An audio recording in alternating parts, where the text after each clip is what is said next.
नमस्कार, हरियाणा न्यूज में आपका स्वागत है। मैं हूं आपके साथ केशव कुमार। किसान आंदोलन को 361 दिन हो चुके हैं, यानी कि 1 साल पूरा होने में केवल 4 दिन का समय बाकी है। किसान नेता शुरुआती दौर से ही इस बात को कहते रहे हैं कि जब तक कानून वापसी नहीं तब तक घर वापसी नहीं। कानून वापसी का ऐलान तो सरकार के द्वारा कर दिया गया, लेकिन देश को इंतजार इस बात का था कि आखिरकार अब घर वापसी का ऐलान जो है किसान नेता कर देंगे। लेकिन किसान नेताओं ने अब प्रधानमंत्री नरेंद्र मोदी को एक खुला पत्र दे दिया, जिसमें 6 प्रमुख मांगे हैं। उसमें एमएसपी की गारंटी, सभी मुकदमे वापस लेना, बिजली बिल को लेकर के तमाम चीजें, ऐसी 6 प्रमुख मांगे हैं। अब सवाल यहां पर यह उठता है कि क्या इन 6 मांगों को लेकर पेच फंस सकता है, ऐसा पेच जो कि फिर से इस किसान आंदोलन को न जाने किस दिशा में ले जा सकता है। क्योंकि लखनऊ में आज जो महापंचायत हुई और 26 नवंबर को जो महापंचायतों का ऐलान प्रदेश भर में किया गया है, वो एक नया सवाल खड़ा कर रहे हैं कि आखिर अब किसान आंदोलन का आगे का क्या मसौदा होगा। बात करेंगे इस विषय पर, लेकिन उससे पहले रिपोर्ट देखिए, पूरा मुद्दा समझिए।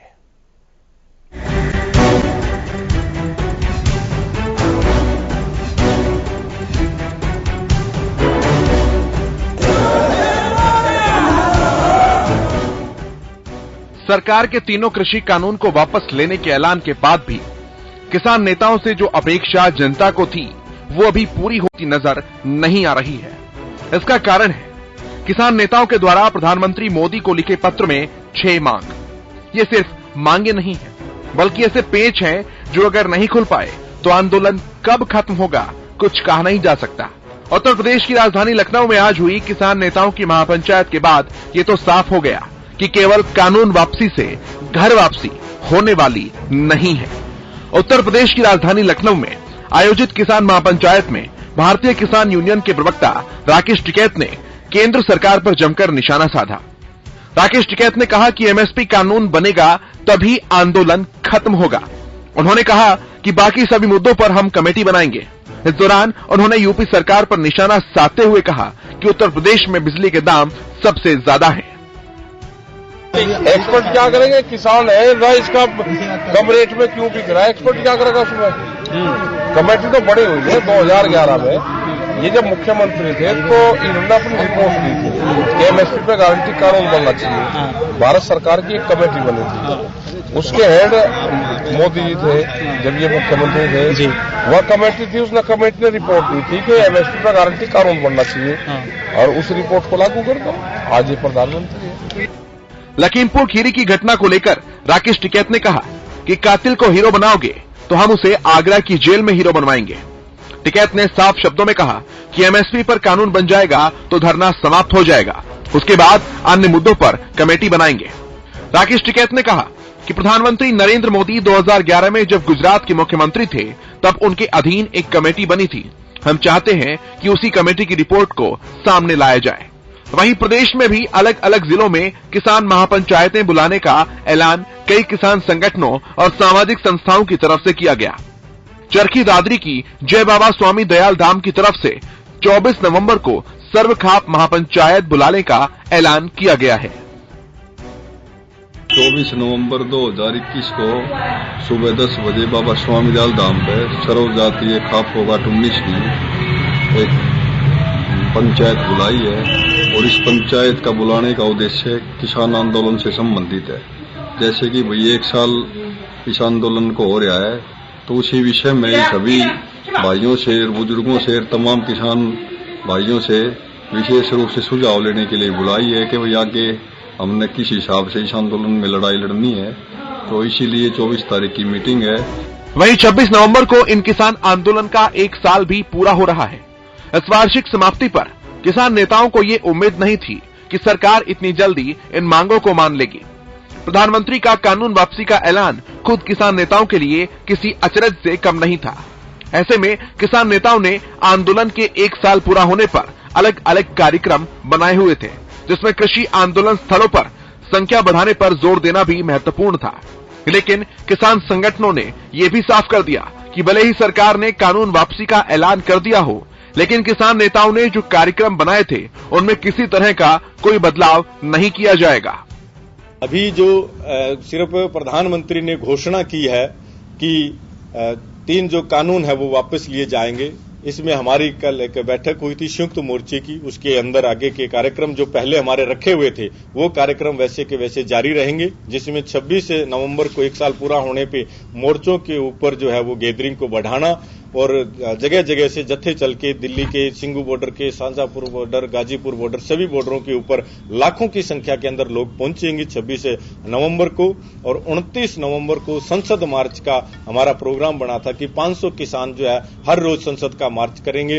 वो 500 किसान हर रोज 29 तारीख से संसद मार्च करेंगे। उसको लेके यहाँ सिरसा से एक बड़ा जत्था जो है 25 तारीख को सुबह 8 बजे भगत सिंह स्टेडियम से चलेगा और यहां से चल के ये जत्था टिकरी बॉर्डर पे पहुंचेगा, जिसमें रास्ते में फतेहाबाद से और आगे हिसार से, रोहतक से लोग इस जत्थे के अंदर शामिल होते जाएंगे। और शुरू करने के लिए ये पंजाब से जत्था चल के आएगा, जिसमें लाखों किसान पंजाब से चल के आएंगे, वो यहां आएंगे और यहां से शुरू होकर फिर लाखों की संख्या के अंदर टिकरी बॉर्डर के ऊपर पहुंचेंगे। अब ऐसे में देखने वाली बात यह है कि क्या सरकार और किसान नेताओं के बीच बातचीत का माहौल अब नहीं बना तो आखिर कब बन पाएगा। जनता ये सवाल पूछ रही है कि आंदोलन के खात्मे और अन्नदाताओं को वापस घर लौटने में आखिर सबसे बड़ी रुकावट अब है कौन। Bureau report, Haryana news.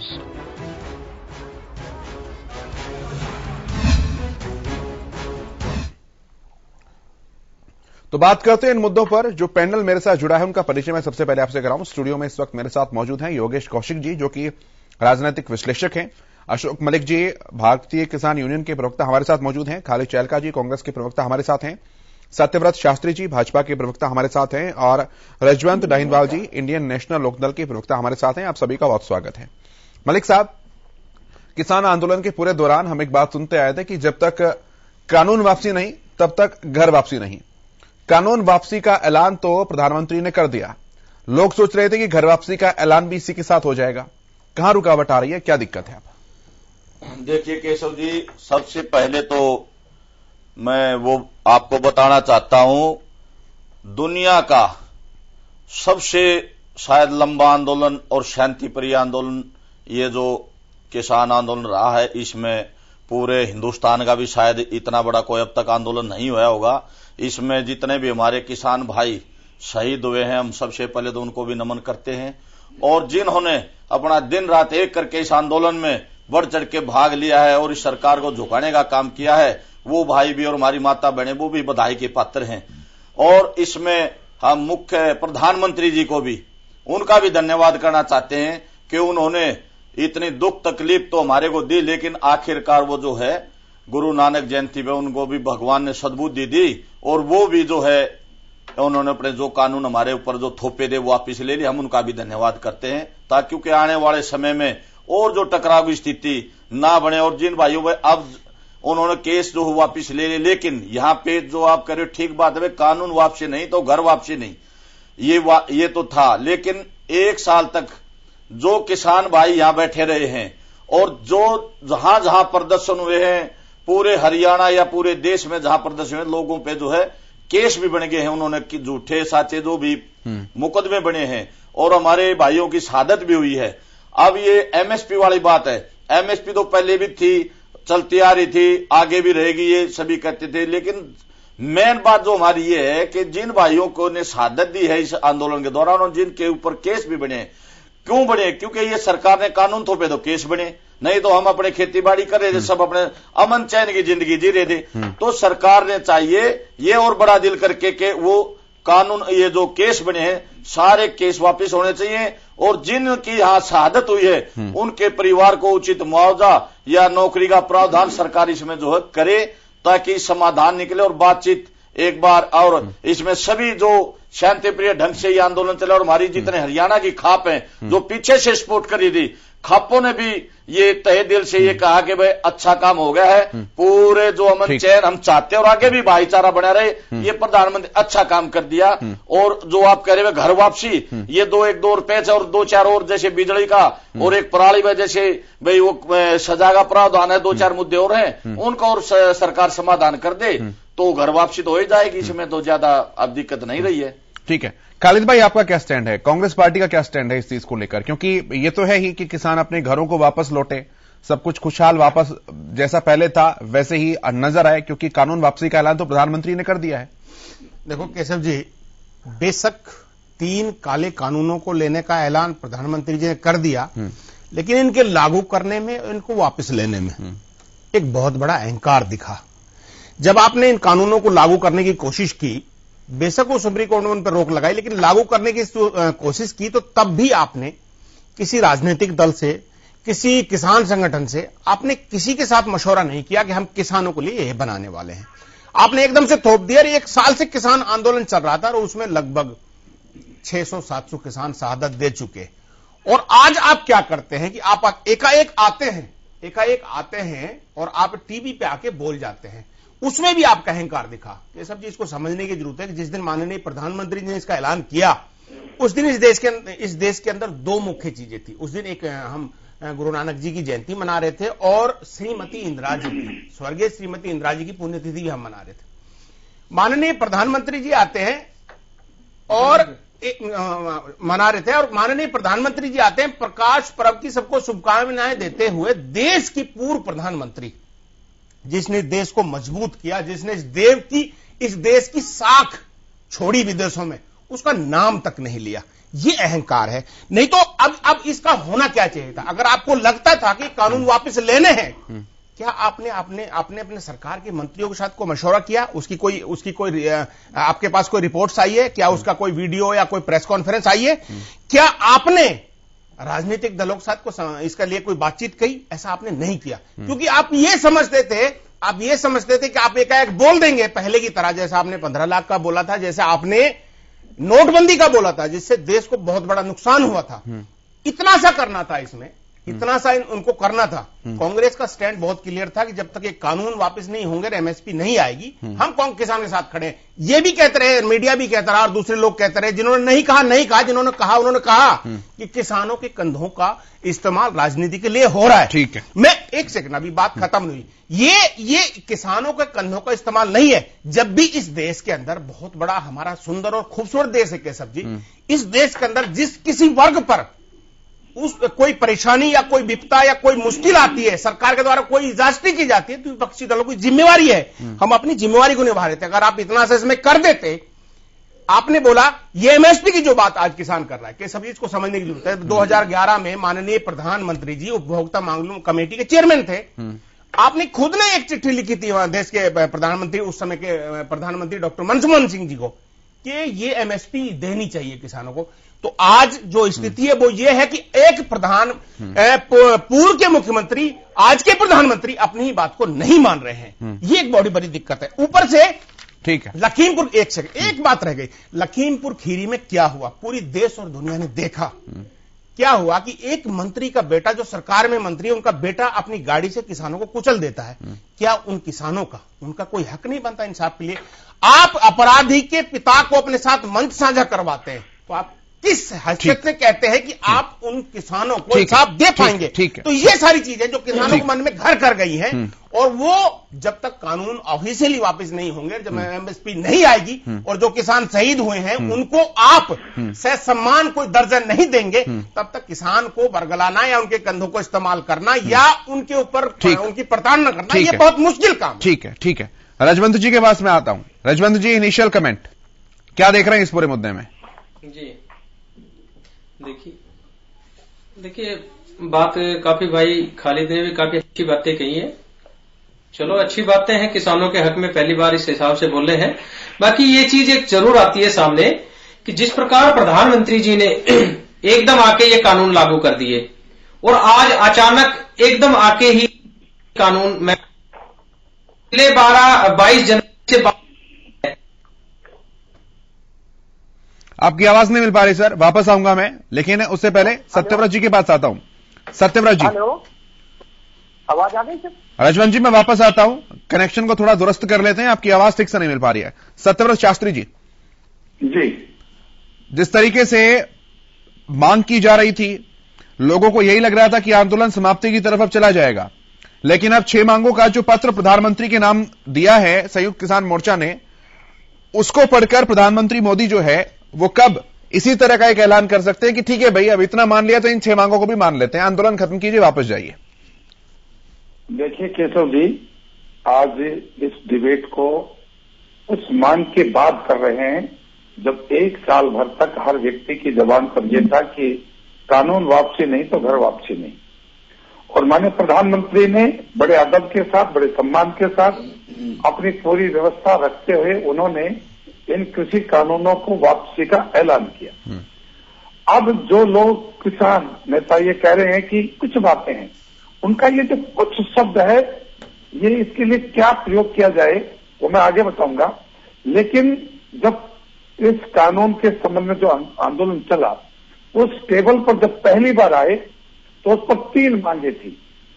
पहली मांग कृषि कानून वापिस हो, उसके बाद एनजीटी के विषय में और बिल के विषय में, वो बिजली के विषय में 2 मांगे पूरी हो गई थी और तीसरी मांग रुकी हुई थी कि तीसरी मांग ये पूरी हो जाए तो हम चलेंगे। पेच यही था। लेकिन मैं आपके चैनल से एक वरिष्ठ पत्रकार सुधीर चौधरी का उल्लेख जरूर करना चाहूंगा। उन्होंने फरवरी में एक विश्लेषण करते हुए कहा था कि चाहे जो भी आप इस मांग को कर लें, ये आंदोलन वापसी नहीं है। ये 9 महीने पहले की बात कर रहा हूं मैं। 9 महीने पहले जिस व्यक्ति ने ये बात कही थी वो आज ठीक हो रही है।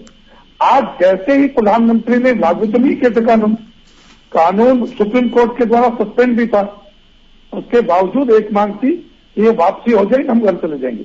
और प्रधानमंत्री ने उन सब बातों को नकार के और वापसी कर दी।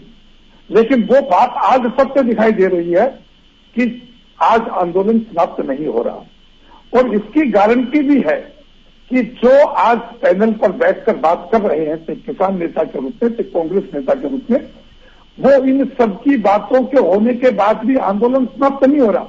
सुधीर चौधरी जी के उस डीएनए को सबको समझना चाहिए।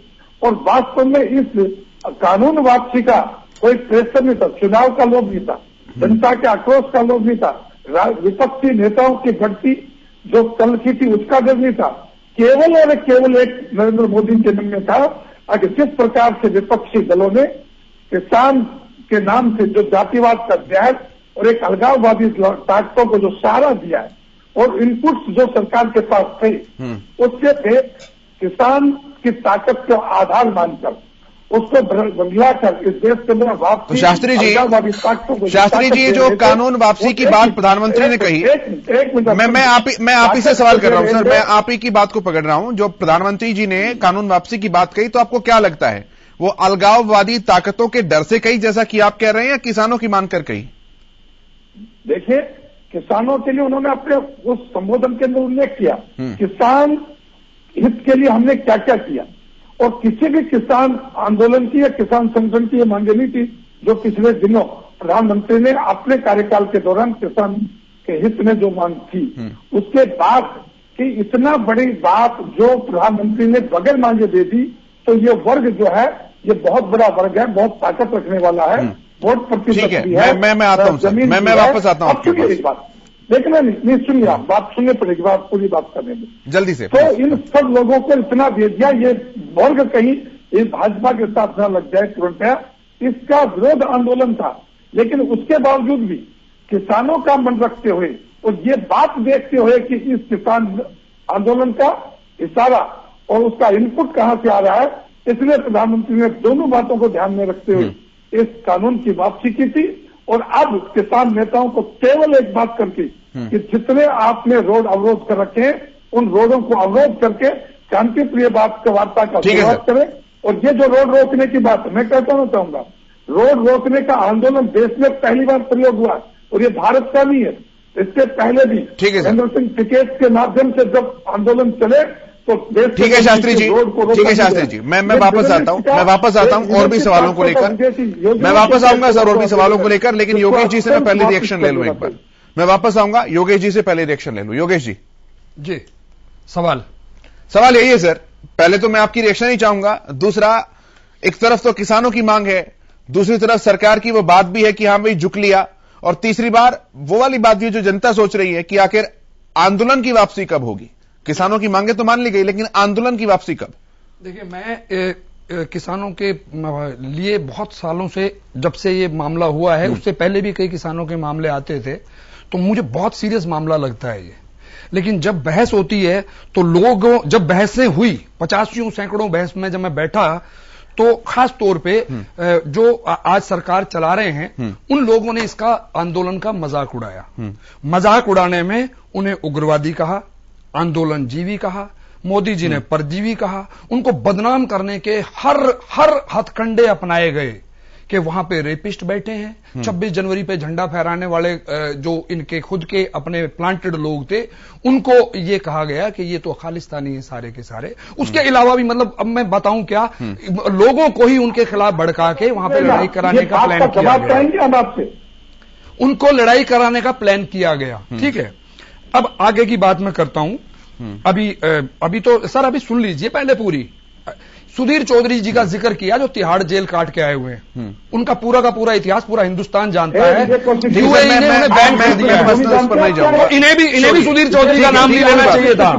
इन्हें भी इसी चैनल का नाम लेना चाहिए था जहां की बात कर रहे हैं। भी रोकता हूं, आपको भी यहीं का बात करनी चाहिए थी। ठीक है योगेश जी उस डायरेक्शन में नहीं जा रहे। मैं बता रहा हूं, प्रधानमंत्री जी का कोई धन्यवाद नहीं है, किसी कीमत पे नहीं है। वो सिर्फ चुनावजीवी हैं। उन्हें उनके पास रिपोर्ट आई कि वो यूपी के अंदर 100 से नीचे जा रहे हैं। मेरा आकलन ये था कि ये यूपी चुनाव अगर हारेंगे तो ये वापस लेंगे, वरना ये नहीं लेंगे। लेकिन इनके पास इनपुट्स पहले आ गए हैं कि 100 से नीचे जा रहे हैं, इसलिए इन्होंने ये वापस लिया है। उसके अलावा इससे पहले के जो आकलन सारे के सारे इनके पास आ गए, जो ये पहले हुए हैं चुनाव, अपना आप अगर देखेंगे तो सारे चुनावों में जो छोटे छोटे हुए हैं अलग अलग स्टेट्स में, उनमें इनको लगा कि किसान सिर्फ यहीं तक सीमित नहीं है, पंजाब, यूपी, हरियाणा तक सीमित नहीं है, शायद इसकी आग पूरे देश में लग रही है। तो ये ठीक है, यानी ये चुनावी और राजनीतिक फैसला है आपका कहना है। इसके साथ और लाइन जोड़ रहा हूं मैं। इन्होंने अपनी दूसरी बी टीम तैयार करके और भाषण दिलवाने शुरू कर दिए हैं। साक्षी महाराज जी ये कह चुके हैं कि ये तो कानून तो वापस कभी भी ले लो, कभी भी फिर चालू कर दो। इसका मतलब ये है कि इनका मन में आज भी खोट है, जिसकी वजह से किसानों ने फैसला लिया है। और मोदी जी कौन होते हैं ये वापस लेने वाले? ये जो फैसला वापस लिया जाएगा, ये कैबिनेट की मीटिंग होती, कैबिनेट के बाद वो आगे पार्लियामेंट में पास होगा कि हां हम इन्हें वापस लेते हैं, उसके बाद ये वापस होगा। ये कैसे इनके मन में आया? ये आज तक इन्होंने किसी भी किसान से बात नहीं की है। इतनी मीटिंग्स हुई, इन्होंने कहा I am 1 phone call away, और वो 1 फोन कॉल जो है आज तक नहीं हो पाई। 360 दिन में 1 फोन कॉल नहीं हो पाई इनकी, तो एकदम कैसे इनको सुबह मैं जवाब लेता हूं शास्त्री जी से। शास्त्री जी देखिए, ये विवेक कौशिक जी आपने पैनलिस्ट बता रखे हैं, राजनीति रजन भाई मैं आऊंगा, मैं सवालों का जवाब ले लूं फिर मैं सीधे आपके पास आ रहा हूं। हाँ, राजनीतिक विध्वंसक हैं ये। मैं इनको ये कहना चाहता हूं कि आपने प्रधानमंत्री की सर व्यक्तिगत ऐसे नहीं जाना है सत्यव्रत जी, एक डेकोरम होता है सर। मैं प्रवक्ता को मैं ये बात समझाता अच्छा नहीं लगूंगा। He is not entitled, legally कह रहा हूं मैं। प्लीज, मैं लीगली चैलेंज करता हूं इस बात को, लीगली चैलेंज करता हूं इस बात को। क्या उन्होंने कैबिनेट की मीटिंग बुलाई? ये सिर्फ हिंदुस्तान में हो सकता है कि एक प्रधानमंत्री आके कह देगा, कैबिनेट की मीटिंग बाद में करेगा, जिसका फैसला कैबिनेट को करना है। प्रधानमंत्री को चुनकर भेजा। वो जो उन्होंने वापस लिया उसके लिए एंटाइटल नहीं है। मैं चैलेंज करता हूं। ठीक है सर, मैं जवाब लेता हूं। आप कैसे कह देंगे? मैं जवाब लेता हूं। मैं जवाब ले रहा हूं सर, मैं जवाब लेता हूं। शास्त्री सुनते रहेंगे। शास्त्री जी बोलिए। नहीं, आपको सुनने के लिए बैठे हम।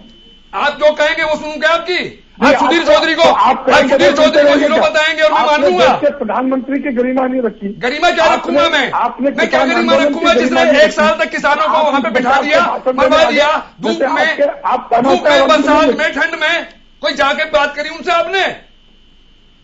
बात करने के कितने दौर चले और फिर आपने क्या किया? वो जो बात के दौर है उनकी रिकॉर्डिंग दिखाओ लोगों को, तब पता लगेगा कि ये इनकी मांगे नहीं है। अब फिर गुमराह कर रहे हैं देश को। इतने प्रकार की समस्या, वो रिकॉर्डिंग मौजूद है, वो रिकॉर्डिंग दिखाइए कि नई मांगे नहीं है जो अब बात हो रही है। मैं कह रहा हूं कि सब नहीं मांगे और आप देश को गुमराह कर रहे हैं। फिर वो रिकॉर्डिंग शास्त्री जी इसमें मांगे तो कोई नहीं है। कोई नहीं मांगनी है। मांगे तो सर इसमें कोई नहीं है। पास वो जो दौर शास्त्री जी आपने आप देश को गुमराह करते हैं। ठीक है सर, ठीक है योगेश जी मैं आता हूं। शास्त्री जी आपने पहली और दूसरी वार्ताओं का जिक्र किया जिसमें आप कह रहे थे कि 2-3 बिंदु थे सर। तो 40 मांगों का पत्र तीसरी बैठक में दे दिया गया था और उन 40 मांगों में से तकरीबन 12-13 बिंदु रहते थे, 12-13 बिंदु रहते थे, और वो 40 की 40 मांगों का एक कॉमन आप चीज निकाल दीजिए तो वही 6 वाला पत्र है। इसमें कोई नई मांग नहीं है, सामने आई है। सर रिकॉर्डिंग है, वो रिकॉर्डिंग दिखा दें देश को। बिल्कुल बिल्कुल। एक ही बात पर थी कि जो आंदोलन कृषि कानून हटे और रास्ता साफ, पहला काम करना चाहिए। रास्ते सरकार ने बंद किए जनाब, चेक करो जाके, और वार्ता चलेगी, सरकार ने लगाई है, उसको आगे बढ़ना चाहिए। दीवारें परमानेंट सरकार ने बनाई है, आप किसानों को थोप रहे हैं। आप कौन है भाई, किस हैसियत से बोल रहे हैं आप? सत्यराज जी, मैंने देखी जाके खुद, आप गए वहां पे। शास्त्री जी, योगेश जी, मैं पूछ रहा हूं सर, थोड़ा ठंडा होकर के। शास्त्री जी, आप बार बार जो सर ये वाला पॉइंट उठा रहे हैं, शास्त्री जी आप ये वाला पॉइंट जो बार बार उठा रहे हैं कि मांगे केवल इतनी थी कि 3 कानूनों को वापस ले लो, उसके बाद वापस चले जाएंगे। अगर किसान अपनी हक की 4 बातें और आपसे मांग रहा है सर, आप ही के देश का किसान है, आप ही का अन्नदाता है, तो आप मुझे इस तरीके से क्यों ट्रीट कर रहे हैं?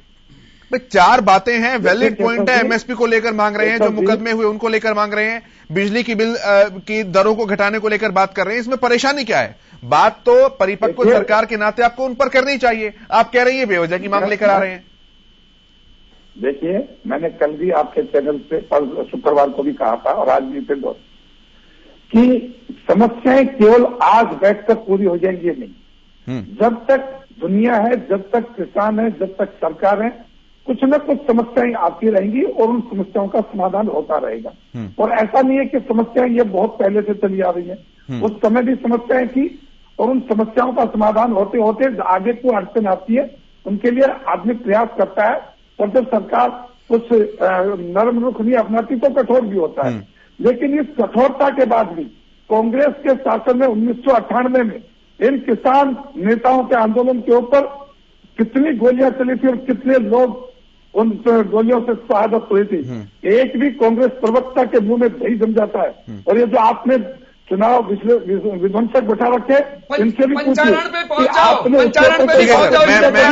ठीक है, और पीछे चले जाओ। नहीं सर, वैलिड पॉइंट्स पे बात करेंगे सर, वैलिड पॉइंट्स पे बात करेंगे। मैं ऑफ द ट्रैक नहीं जाने दूंगा डिबेट को। शास्त्री जी बोलेंगे तो मैं इनको क्या बोलूंगा? नहीं, मैं बिल्कुल, मैं उन्हीं को बोल रहा हूं, मैं उन्हीं को बोल रहा हूं। शास्त्री जी, ठीक है, मैं रजवंत जी के पास आता हूं। रजवंत जी रखिए पहले अपनी बात आप। जी देखिए एक चीज है, अभी शास्त्री जी ने जो बातें कही हैं और हमारे भाई प्रदीप कौशिक जी जो बात कह रहे थे वो बिल्कुल ठीक कह रहे हैं। एक सिंगल व्यक्ति ने अपनी बात कही, उसकी जिद के पीछे, उसको जिद के मनवाने के पीछे हजारों व्यक्ति, भारतीय जनता पार्टी के नेता प्रवक्ता अपने उनकी बात को सही साबित करने के लिए दिन रात अखबारों में लगे रहे, टीवी चैनलों पर लगे रहे। नतीजा क्या हुआ? ये आंदोलन चला, 1 साल के लगभग ये आंदोलन चल रहा है, हजारों करोड़ का नुकसान हो गया, 750 शहादत दी गई, लोग 1 साल से सड़कों पर बैठे हुए हैं, लाखों लोग बैठे हैं। और सरकार ने फिर, नरेंद्र मोदी जी ने अकेले उसी व्यक्ति की जिद के पीछे फिर उसने एक फैसला ले लिया कि मैं ये कृषि कानून वापस ले लेता हूं। असल में हुआ क्या? ये इतना बड़ा लोकतंत्र है, इतनी बड़ी कैबिनेट है, कोई फैसला नहीं, कोई डिसीजन नहीं, केवल अपनी मनमानी के लिए, केवल अपने पूंजीपति दोस्तों को फायदा पहुंचाने की नीयत से एक कानून लागू कर दिया और फिर अपनी ही सोच पर, अपने ही विचार करके, बगैर किसी से सोच समझे, बिना किसी से विचार किए हुए उसको वापस ले लिया। तो ये क्या नजर आया? ये एक व्यक्ति की जिद नजर आई। दूसरी चीज मैं कहता हूं कि ये जो हजारों लाखों करोड़ रुपए का नुकसान हुआ है, इसका जिम्मेदार कौन है? ये शहादतें दी गई हैं, जो 750 लोगों के आसपास मारे गए हैं, इनका जिम्मेदार कौन है? लखीमपुर की जो घटना हुई थी उसका जिम्मेदार कौन है? ये जो देशद्रोह के मुकदमे दर्ज हुए हैं, 307 के जो मुकदमे दर्ज हुए हैं, इसका क्या रहेगा? कभी भी इन चीजों के बारे में नहीं बताया। अब ये तो कह दिया कि कानून एक, मैं बात पूरी कर लेता हूं, मेरे को काफी देर में समय मौका मिला है। 307 के मुकदमे दर्ज हुए, इनके बारे में नहीं बताया गया कि ये मुकदमे किस हिसाब से वापस होंगे। ये किसान यहां पे बैठे कह रहे घर चले जाओ, घर तो चले जाएंगे लेकिन ये मुकदमे तो वहां पे खड़े रह गए। वो जो किसान जो शहीद हुए उनके परिवार को क्या मिला? क्या उनको शहीद का दर्जा मिला? एक माफी मांगने से इतना नहीं होता, देश को कितना भारी नुकसान हुआ उसकी जिम्मेदारी भी लेनी चाहिए। इसके साथ साथ जो प्रवक्ता साथी बैठे हैं या जिन लोगों ने ये जिम्मेदारी ली थी कि प्रधानमंत्री जी ने कहा है कि ये देश के किसानों के हित में है, ये काले कानून हित में है, तो उन लोगों को भी माफी मांगनी चाहिए, क्योंकि ये हित में उनके लिए नहीं था। और आज जब उन्होंने वापस ले लिए तो अब उनकी बात को साबित करने के लिए, उनका बड़ा दिल दिखाने की बात कर रहे हैं। तो मतलब इन लोगों को अपना नजरिया भी बदलना चाहिए। गलत बात का साथ ही गलत होता है। तो मैं आज भारतीय जनता पार्टी के उन साथियों को भी मैं गलत बता रहा हूं जो इन कानूनों को सही बता रहे थे, और अब प्रधानमंत्री जी ने अगर ये वापस लिए हैं तो उनकी बात को सही साबित करने पर तुले हुए हैं। ठीक है सर। मलिक साहब, मैं आपके पास आता हूं। जब इस कानून को लेकर पूरी बहस छिड़ी थी तो एमएसपी की जो सिचुएशन देश में आज है, उस समय भी वही सिचुएशन थी, यानी कि एमएसपी को लेकर कोई कानून नहीं था, एमएसपी की गारंटी को लेकर किसी तरह की कोई ड्राफ्टिंग नहीं थी। तो आज जब यथास्थिति में सरकार आ रही है, क्योंकि जब कानून वापसी अगर हो जाते हैं तो जैसा 1-1.5 साल पहले था वैसा ही आज हो जाएगा, तो फिर एमएसपी में कहां आपको लग रहा है कि सरकार की तरफ से अड़चन है? अगर सरकार लिखकर नहीं देना चाहती कि हम एमएसपी की गारंटी देने को तैयार है, तो सरकार ऐसा क्यों कर रही है? आपको क्या लगता है? देखिए, पहले तो केशव जी, जो ये कानूनों वाली बात वापसी हुई, मुजबानी हुई है, कौशिक जी भी कह रहे थे, अब ये कैबिनेट जो मंत्रिमंडल में या फिर संसद में तो हो जाएगी, वो तो हो जाएगी सर, ऐसा तो होगा नहीं फिर वो आप देश के सामने आकर कह रहे हैं और उसको लेंगे नहीं वापसी। चलो, ओले जब का भरोसा होता है जी, देखो वो है वो सारी बात हो लेंगे हम तो जब पक्का मानेंगे, लेकिन हो जाएगा, अच्छी बात है। और एमएसपी पे भी कही है वो इसको पावरफुल बना ले, एक कमेटी का भी गठन किया है, जैसा हमने सुना था, उन्होंने प्रधानमंत्री जी ने कहा था, उस पे भी कर देंगे। लेकिन ये जो मेन मुद्दा जो है, अब जो केस हो रहे हैं, भाई घर वापसी तो जाएंगे, हम आए क्यों? ये कानून अगर हमारे ऊपर लागू ही नहीं किए जाते तो हम आते क्यों? और आगे तो इतनी हमारी जो बर्बादी हुई है, हमारे इतनी जान गई है, हमारा जो समय खराब हुआ है, पैसे की बर्बादी हुई है, और हम यहां दिन रात जो आंधी चूड़े गर्मी धूप सब में बैठे रहे हैं, तो किसान ने ऐसा क्या खोट कर दिया था? ये कानून क्या, ये हमने मांगे नहीं, तो थोपे थे और अपने वापिस ले लिए। लेकिन जो हमारी मांग है ना, वो तो ऐसे ही खड़ी है। भाई एमएसपी पे तो चलो ठीक है, आपने वो एक कमेटी बना दी, लेकिन बाकी जो मांगे हैं, भाई सारे केस वापस होने चाहिए, जितनी भी और त्रुटियां, वो सरकार एक बार टेबल पर आए और जो है आपस में वार्ता करें, इनका भी समाधान निकाले। देखो, अगर टेबल पे तो बैठना चाहिए ना, तो हमारी मांग ये है, बाकी सभी जितनी भी हमारी मांगे हैं किसानों की, तो पहले से ही मांगे हमारी, कानून तो इन्होंने थोपे थे, कानून तो उन्होंने मांगे ही नहीं, तो हमारी मांग वो पूरी करनी चाहिए। सरकार ने, मोदी जी ने इसमें भी बड़ा दिल दिखाना चाहिए, जिस तरह ये आगे कह दी भाई मैंने करे थे वापिस ले लिए, तो ये मांग भी मान लेनी चाहिए। ठीक है, हमारा तो यही है। एमएसपी को लेकर क्या दिक्कत आ रही है मलिक साहब? एमएसपी को दिक्कत यह है कि एमएसपी में पहले जैसे एमएसपी का ये था भाई, जैसे हमारे 23 फसलों में एमएसपी थी पूरे देश में, और एमएसपी में फसल खरीदी नहीं जा रही थी कहीं भी, हरियाणा और पंजाब को छोड़ के। दिल्ली और स्टेटों में क्या हो गया, खरीद भी ली तो कोई खरीद नहीं थी। तो एमएसपी का पूरे देश में अगर ये लागू हो जाता है तो और बढ़िया, पूरे देश के किसान को फायदा होगा। एमएसपी थी स्टेट वाइज, कौन स्टेट अपने किसानों को क्या फायदा पहुंचा रहा है, किन किन फसलों में एमएसपी दे रहा है, वो स्टेट का वो था, वो स्टेट किन को क्या दे रहा है। हमारे को जैसे हरियाणा स्टेट में हमने लगभग हमारी जो फसलों में एमएसपी जो है मिल रही, लेकिन फलों पे, सब्जी पे, गुड़ पे, चीनी पे, इन और चीजों पर कहां एमएसपी है? एमएसपी भी ये चुनिंदा फसलों पे ही थी सिर्फ। ठीक है मलिक साहब, मैं एक सवाल आपसे करूंगा, आप किसान हैं, तमाम पहलुओं को अच्छे से जानते हैं सर। एमएसपी को तय करने का जो जिम्मा है भारत में, वो सीएससीपी के पास है, commission for agriculture cost and prices, वो तय करती है। उसके बाद एमएसपी उतनी मिलनी है या नहीं मिलनी है, और उनकी सलाह को मानना या नहीं मानना, यह तय करने का अधिकार जो है सरकार के पास होता है।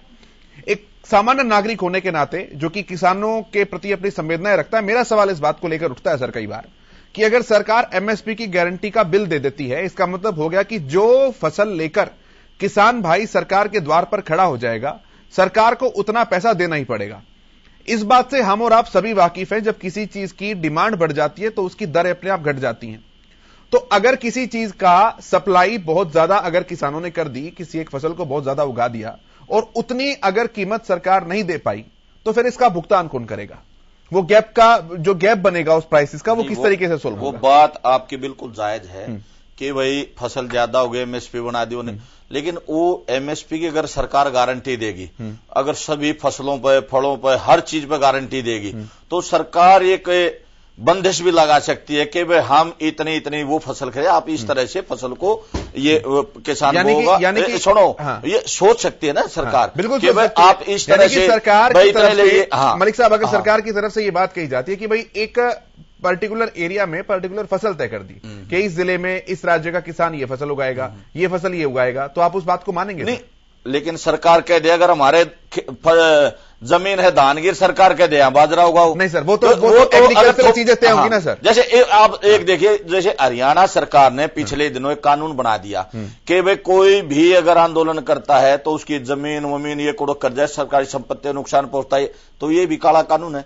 ये इसलिए इसका आंदोलन नहीं कर सकते, सरकार अपनी मन मर्जी जो चाहे थोप देगी। सरकारी संपत्ति को नुकसान पहुंचाने, अगर हम रोड पर, अगर 4 आदमी रोड पर बैठ गए तो सरकार ने कहा भाई इन पे केस बनाओ और इनसे जो है आज का जितना हर्जाना होता है एक दिन का, इस तरह का एक कानून बना रखा है। सरकारी संपत्ति का नहीं है। 4 आदमियों ने अगर किसी बस को फूका तो बस की भरपाई की जाएगी आंदोलन नहीं, बस की वो 4 आदमी बैठ गए। ये बताइए, 4 आदमी बैठकर बस को कोई और फूक गया तो वो 4 आदमी कैसे भरपाई करेंगे? यही तो गलत है ना, उसकी जांच नहीं। सरकार ने कह दिया कि जो आदमी बैठ गया आंदोलन करता हो ये चीज थोपो। ठीक है, मैं योगेश जी के पास आता हूं। मैं मलिक साहब जो एक्सप्लेन नहीं कर पा रहे वो बता रहा हूं, क्योंकि मैंने बहुत पहले ये बात कही थी एमएसपी इनके गले की फांस बनने वाली है। उसके मैं रीजंस बताता हूं और उसके सॉल्यूशन भी बता के जाऊंगा अगर कोई सुनेगा मेरी, तो वरना सुनेंगे तो नहीं, वो तो मैं जानता हूं। देखिए, रीजन ये है कि बताया ये जाता है, मैथमेटिकल बात कर रहा हूं मैं, कि 45 लाख करोड़ से लेके 17 लाख करोड़ तक का अप्रोक्सीमेटली सरकार के ऊपर बोझ आ जाएगा, लेकिन वो नहीं आएगा। ये सिर्फ बोला जा रहा है क्योंकि इतने की फसल ये मानते हैं कि इतने की हमें खरीदनी पड़ेगी, ऐसा होगा नहीं। लेकिन अभी क्या है कि जैसे हमारी 2-4 फसलें हैं, अभी भी 6% चीजें एमएसपी पे खरीदी जाती हैं, इससे ज्यादा नहीं खरीदा जा रहा। आप पूछ सकते हैं किसी से भी। कहानी यहां पे आके अटकती है कि आपने कुछ एक चुनिंदा फसलें जो हैं वो सरकार खरीदती है, जैसे गेहूं, जैसे चावल, और गेहूं और चावल ही एक्सेस इनके पास गोडाउन में पड़े हुए हैं। अब समस्या दूसरी जगह पे आती है जो नहीं हो रही है। बाजरा नहीं खरीदा जाता, मकई नहीं खरीदी जाती, हमारी जो ये दालें वगैरह जो हैं ये नहीं। अगर सबको सरकार खरीदना शुरू कर देगी तो कुछ दिन तो परेशानी होगी सरकार को, इसमें कोई दो राय नहीं, लेकिन वो भी नहीं होगी। उसके पीछे भी रीजंस बिल्कुल क्लियर हैं। देवेंद्र शर्मा की रिपोर्ट है, आप कभी भी पढ़ सकते हैं। उन्होंने बताया है कि अल्टीमेटली सरकार के ऊपर सिर्फ 1.5 लाख करोड़ का ही बोझ आएगा और उस 1.5 लाख करोड़ से ऐसी साइकिल ऑटोमेटिकली बन जाएगी कि वो साइकिल इनको घुमा देगी। और आप उन चीजों को क्यों एनकरेज करते हैं जो चीजें आपको नहीं मिलनी? आपने जैसे एमएसपी की और इनकी बातें कर रहे हैं, जहां जहां पे जो ऑटोमेटिकली वही फसल उगाएगा। और उसके बाद अरुण जी की एक रिपोर्ट आप पढ़ना, वो फाइनेंशियल बातें करते हैं सारी की सारी। उन्होंने ये कहा है कि ये हमारे पर्यावरण को भी नुकसान पहुंचा रही हैं चीजें, क्योंकि सारी की सारी ये अनबैलेंस्ड होती जा रही हैं। अगर कुछ कंट्रीज इस मामले में बिल्कुल स्पष्ट क्लियरली बताते हैं कि आपको इस बार ये फसल बोनी है, हम ले लेंगे, आपको ये बोनी है, हम ले लेंगे, मानेंगे किसान, कोऑपरेट करेंगे किसान। लेकिन एमएसपी का भी अब लोग गुमराह करते हैं कि इतने लाख करोड़ की हमें खरीदनी पड़ेगी, वैसा नहीं है। किसानों का यह कहना है कि आप खरीदो ना खरीदो, आप जितनी मर्जी खरीदो, लेकिन आप ये कानून बना दीजिए कि अगर ये हमारी फसल कोई भी खरीदे वो उस एमएसपी से कम नहीं खरीदेगा और उस पर उसकी सजा का प्रावधान कर दीजिए। तो चाहे प्राइवेट प्लेयर खरीदे चाहे सरकार खरीदे, उससे कम ना खरीदे बस। ठीक है शास्त्री जी, एमएसपी हरित क्रांति के दौरान जो लेकर आई गई थी सर, वो इसलिए लेकर आई गई थी क्योंकि मांग ज्यादा की थी और पैदावार उतनी होती नहीं थी। तो एक मूल्य तय कर दिया कि भाई अगर जो इतनी पैदावार देगा सरकार उसको इतना पैसा दे देगी। अब हमारे पास माना हमारे पास कि गेहूं है, चावल है, वो हमारे पास कमी नहीं पड़ती है, बल्कि हम इतनी पैदावार करते हैं कि हम उसको एक्सपोर्ट भी कर सकते हैं। लेकिन कुछ चीजें सर ऐसी हैं जो हम आज भी इंपोर्ट कर रहे हैं, उसमें कुछ दालें भी आ जाती हैं, कुछ और तरह का अनाज भी आ जाता है। तो उन फसलों पर क्यों नहीं आप ऐसी नीति बनाते हैं? अगर कृषि नीति बनाने की बात है कि उन्हें एमएसपी रखिए, जिस तरह से प्रोत्साहन कभी हरित क्रांति के समय गेहूं चावल को दिया गया था, आप दीजिए उन्हें प्रोत्साहन, किसान हंसी हंसी स्वीकार करेगा। देखिए केशव जी, शायद कुछ ध्यान चूका होगा, इस सरकार ने दालों पर जितना काम किया है और जितनी दाल खरीदी गई है, हरियाणा की तो दाल में इतनी उत्पादन क्षमता नहीं है, लेकिन एमपी, गुजरात, राजस्थान के अंदर आप देखेंगे दालों के प्रोत्साहन के लिए कितनी सब्सिडी और कितनी मंडियों में उनकी है। एक बहुत बड़ा आंकड़ा आपके पास उपलब्ध होगा कि दालों के विषय में इस सरकार ने कितनी चिंता करके और उनका प्रोडक्शन बढ़ाया है और प्रोडक्शन बढ़ाने के बाद उनकी खरीदारी की है। एक बात। दूसरी बात जो अमलिक साहब कह रहे थे कि सब चीजें संभव है यदि आप ठीक मानसिकता से आगे चलें। जैसे कुछ चीजें ऐसी हैं जिसको आप स्वीकार कर रहे हैं और हमारे जो पैनल में और लोग हैं वो भी स्वीकार कर रहे हैं कि एक सीमा होती है कि किसी चीज की कितनी आप स्टोरेज कर सकते हो सरकार के आधार पर, और कितनी चीज आज एक समय था जब मंडी की भी आवश्यकता थी, एक समय था जब एमएसपी की भी स्थिति थी, एक समय था जब सब्सिडी की भी आवश्यकता थी, लेकिन अब सब चीजें और बदल गया। तो बदलते वक्त के साथ बदलती चीजों को भी स्वीकार करना चाहिए। और जिस प्रकार सरकार, हरियाणा सरकार का एक बार भी पैनल में बैठे लोगों ने धन्यवाद नहीं किया कि हरियाणा सरकार ने देश के अंदर तमाम राज्यों से सर्वाधिक फसलों पर एमएसपी दिया और उन फसलों को खरीदने का काम किया। और बाजरे की जिस घटना की बात करते हैं, शास्त्री जी बड़ा सीधा सा सवाल है सर, बड़ा सीधा सा सवाल है सर, हम इन मैथमेटिकल कैलकुलेशन में घुसेंगे ही नहीं सर। बाजरा का सर नहीं, शास्त्री जी बड़ी आसान सी भाषा में अगर लोगों को समझाएं सर, अगर आप एमएसपी किसानों को दे रहे हैं तो उसका बिल दे दीजिए ना। वो सरकार की बस शास्त्री जी, अगर आप एमएसपी का ढिंडोरा देश भर में पीट रहे हैं, हम मान लेते हैं आप एमएसपी दे रहे हैं, तो सर बिल दे दीजिए, गारंटी कानून दे दीजिए। दिक्कत कहां आ रही है सर, या तो दिक्कत समझाइए। देखिए आज से पहले जिन कृषि कानूनों को लेकर ये कहते थे किसी से सलाह नहीं ली, आज की पैनल पर बैठे कितने लोग ये कह रहे हैं कि एक व्यक्ति का हक। आप भारतीय जनता पार्टी के संगठन की रीति नीति समझते नहीं, कोई एक व्यक्ति यहाँ है भी नहीं, कोई एक व्यक्ति करता धरता नहीं, हर काम के लिए टीम होती है, संगठन स्तर पर भी, सरकार स्तर पर भी। ठीक है, वो बात मान लेते हैं सर। बगैर बातचीत करे कभी नहीं होता। तो जो व्यक्ति पैनल में बैठे, अब सुनिए केशव जी, जो लोग पैनल में बैठे ये कह रहे हैं कि कृषि कानून वापस लेने थे तो क्या किसानों से बातचीत हुई? कानून बना दिए, आज किसानों से पूछे ये लागू कर दिए, बिना किसानों से बातचीत किए ये वापस ले लिए, और फिर कह रहे हैं कि ये सबके बातचीत करने से समाधान होता है। तो समाधान तब होगा जब बातचीत होगी संसद के अंदर, तो उसको स्वीकार करेंगे सब लोग, क्यों नहीं करेंगे उसको? ठीक है, तो संसद होगा। मैं खालिद जी के पास आता हूं सर, फिर मैं आऊंगा। ठीक है, जल्दी से। एक्सपर्ट्स ने जो बोला है ना, वो ये बोला है, वो ये भी मानेंगे कि किसान का आलू बिकता है 2 रुपए या 4 रुपए किलो, लेकिन ग्राहक को मिलता है 40 रुपए किलो। अगर सरकार ये बताए, अगर ये सरकार ये बताए, अरे चुप रहो ना, आप बीच में बोलोगे। आप योगेश जी, सत्यव्रत जी सर, उन्होंने आपको सुनाया, आपने सुनी, कोई रंग चढ़ा हुआ अलग। शास्त्री जी उन्होंने आपको सुनाया, उनको सुनिए। ठीक है योगेश जी, रखिए अपनी बात। तो वो जो है, वो सरकार अगर मान लो ये कह दे कि भाई ये आलू 4 नहीं, अगर 40 रुपए का बाजार में बिक रहा है तो किसान को 15 तो देना ही पड़ेगा। तो लोग चावल वो आलू उगाएंगे और उसको पैसे मिलेंगे। एमएसपी का यही तो रीजन है, पर वो रीजन तो ये करना नहीं चाहते ना, क्योंकि इनके अदानी अंबानी है जिनके लिए भैया लाए गए कानून, वो घाटे में चले जाएंगे। ये कानून कोई किसान के लिए नहीं है। कोई एक बता दे मुझे कि ये किसान के फायदे का है। वो सारे के सारे अदानी अंबानी जिन्होंने गोडाउन बना लिए, एफएसआई इन्होंने बर्बाद कर दिया, 4 लाख करोड़ के घाटे में पहुंचा दिया है। ये घाटे में इसीलिए पहुंचाया गया है कि सारा का सारा गोडाउन का सिस्टम उनको दे दें और आगे की ग्रोसरी का सारा सिस्टम जो है वो अंबानी को दे दे, और सारे के सारे इनके पास वो कमीशन पहुंचाते रहे। इनको तो बड़े प्लेयर चाहिए, इनको पता नहीं है, इसमें भी बड़े बड़े लोग बैठे हैं अभी, वो कुछ और स्कीम भी ला सकते हैं। ठीक है, मैं खालिद जी के पास आता हूँ, मैं खालिद जी की बात लेता हूँ। ठीक है शास्त्री जी, मैं खालिद जी की बात लेता हूँ, सबके पास आऊंगा सर। खालिद जी, इस समय केशव जी देश में हो क्या रहा है? देखो, एक दौर ये था केशव जी, राजनीति को लोग समाज सेवा के लिए, देश सेवा के लिए करते थे, लेकिन पिछले 7 सालों में इस देश के अंदर राजनीति के मायने बदल गए। वो कहते हैं कि राजनीति का मतलब तानाशाही हो गया। राजनीति का मतलब इस 7 सालों में तानाशाही हो गया और देश का कोई कोना, कोई तबका ऐसा नहीं बचा जो भाजपा के जुल्मों को खड़ा नहीं होगा। अभी तक चला रुको तो सही, रुको तो सही शास्त्री जी, रुको। देखो रुको शास्त्री जी, रुक जाओ, या तो मैं आपके पास शोर मचाना शुरू कर दूं क्या? शास्त्री जी, शोर मचाना शुरू कर दूं क्या? अरे मैं शोर मचाना शुरू कर दूं क्या? देखिए, आप वही शास्त्री जी हैं, आप वही भाजपा के प्रवक्ता हैं। जब ये कानून इस देश के लोगों के ऊपर थोपे थे, तो जो कानूनों का विरोध करते थे वो देशद्रोही थे, वो आतंकवादी थे, वो माओवादी थे। ये वही लोग हैं, आपकी सरकार के द्वारा किसानों पर चलाई गई गोलियों से कितने ही किसानों की हत्याएं हुई थी, उनके जान से हाथ धोना पड़ा था।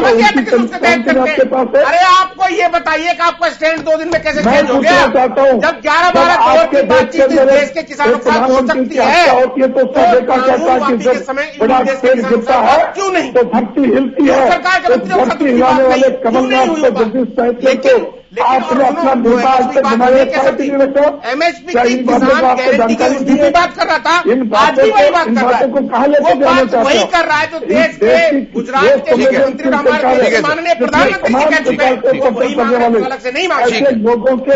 ठीक है शास्त्री जी, ठीक है सर, मेरे पास समय की कमी है, शास्त्री जी थोड़ी सी सुनने की परंपरा भी डालनी पड़ेगी, ऐसे ठीक चलेगा नहीं। मेरे पास समय की कमी है, फाइनल कमेंट ले रहा हूं 30 सेकंड में। शुरुआत में रजवंत जी से कर रहा हूं। रजवंत जी। जी, देखिए अभी जो बात जो राजनीति की चल रही थी, शास्त्री जी बड़े सुलझे हुए पत्रकार वो प्रवक्ता है, लेकिन आज पता नहीं क्यों गड़बड़ कर रहे हैं। असल में जो भारतीय जनता पार्टी करे वो तो सही है, और कोई दूसरे अगर उस चीज का विरोध करे वो बिल्कुल गलत है। तो ये राजनीति की कहां से परिभाषा लेके आए हैं? बीजेपी के लोग अगर जवाब देने की बात आती है तो बीच में बोलने लग जाते हैं। ये जो काले कानून थे ये निरस्त हो गए, बड़ी अच्छी बात है, लेकिन इसके साथ साथ जो किसानों के ऊपर जो मुकदमे लगे हैं, जो परिवार के जो शहीद लोग हुए हैं उनको मुआवजा देने की बात आती है, उनको शहीद का दर्जा देने की बात आती है, ये इस कानून में इनके समाधान कौन करेगा? रही बात ये कि इनकी बातों पर विश्वास करने वाली नहीं है। अगर जब तक किसान तभी तक बैठे हैं जब तक ये जो सारी मांगे उनकी पूरी ना हो जाए, किसान लगातार बैठे रहेंगे। रही बात और दूसरी चीज कि अकेले जब किसानों से बातचीत ही नहीं हुई तो फिर ये अकेले कह देते हैं कि हमने ये कानून वापस ले लिए। तो कम से कम उन किसान भाइयों से तो बैठ के बातचीत तो करे, अगर उनको किसान मानते हैं तो, अगर वो धरने में आंदोलन अगर उन्होंने किया है तो। लेकिन आज भी ये बीजेपी के प्रवक्ता या दूसरे नेता आज भी किसान नहीं मान रहे, तो फिर ये किस दबाव में ये किसान कानून वापस लिए हैं? माध्यम से भाई शास्त्री जी भी बैठे, यही विनती है कि ये कानून जो आपने थोपे थे वापस ले लिए, और जो हमारी बाकी की मांगे हैं वो भी सरकार पूरी करे, और जल्दी से टेबल पर बैठ के आमने सामने बैठ के जो भी समाधान है किसान करे। बहुत परेशान हो गए हैं, फसल है सब कुछ किसान बर्बाद हो रहा है। हमारा निवेदन है शास्त्री जी, आपकी पार्टी बहुत बड़े बड़े किसान नेता भी हैं, उनके माध्यम से एक वार्तालाप करवाइए और उस पर जो है समाधान निकालिए, जितने हमारी भी समस्याएं किसानों की। जल्दी ये कोई बड़ा दिल नहीं है, ये जो है घाटे का सौदा इन्हें नजर आ रहा था, इन्हें लग रहा था हम चुनाव हार रहे हैं, इसलिए इन्होंने वापस लिया है। जनता जब तक इन्हें जवाब नहीं देगी और इनके घुटने टिकाए हैं अभी, और कुश्ती के अंदर कहा जाता है कि दोनों के दोनों कंधे टिका के रखेंगे, किसान देख लेना। अभी भी इनको अगर ये वहम है तो वो टिकाने के बाद ही इनके चित मानेंगे। ठीक है खाली जी जल्दी से। देखिए ये जो कानून वापस लिए चुनाव और हो जाते और जो थोपे गए उसमें जवाब कुछ उन्होंने नया नहीं कर दिया, वो थोपने की कोशिश की जा रही थी। जब जनता का और देश का मूड देखा तो उन्होंने उनको लागू करने से मना कर दिया।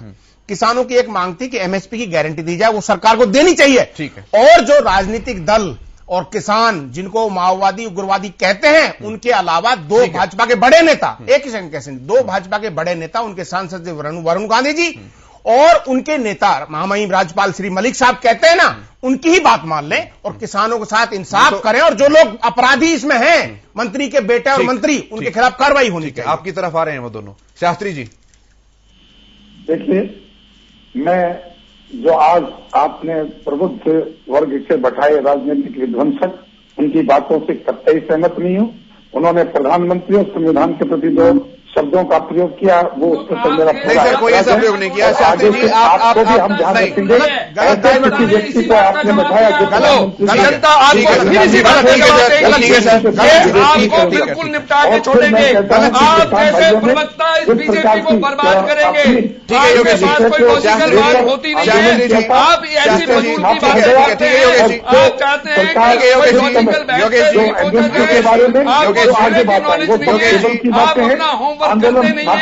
आप जैसे लोग बीजेपी आप सभी का बहुत धन्यवाद, आप सभी का बहुत धन्यवाद, आप सभी का बहुत धन्यवाद। योगेश जी, अशोक जी, खालिद जी, सत्यव्रत जी, रजवंत जी, बहुत धन्यवाद इस चर्चा में शामिल होने के लिए। इस कार्यक्रम में इतना ही, लेकिन खबरों का सफर लगातार जारी है।